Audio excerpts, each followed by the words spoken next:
آپ دیکھ رہے ہیں IAK نیوز۔ 8 اکتوبر 2005 کے ہولناک زلزلے کو 18 سال گزر گئے۔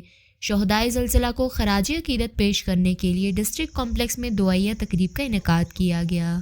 8 اکتوبر 2005 کا ہولناک زلزلہ جو چند سیکنڈز میں ہزاروں کی تعداد میں قیمتی زندگیاں نگل گیا، جن میں ضلع پنچ کے طلباء و طالبات اور عسکری جوان بھی شامل تھے۔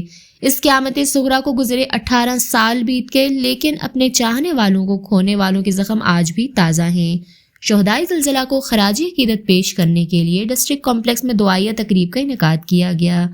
تقریب کی ابتدا پر شہدائے زلزلہ کے لیے بلندی درجات اور پسماندگان کے لیے صبر جمیل اور آمدہ زندگی میں خیر و برکت کے علاوہ ملکی سلامتی کی دعا کی گئی۔ تقریب سے ڈپٹی کمشنر پنچ ممتاز کاظمی کا کہنا تھا کہ ہمیں اللہ رب العزت کے احکامات پر عمل پیرا ہونا چاہیے تاکہ اللہ تعالیٰ کی ناراضگی سے بچ سکیں۔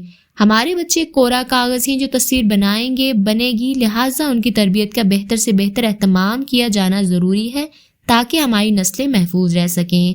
ضلع مفتی زاہد حسین، صدر پریس کلب راشد نذیر اور دیگر نے خطاب کیا۔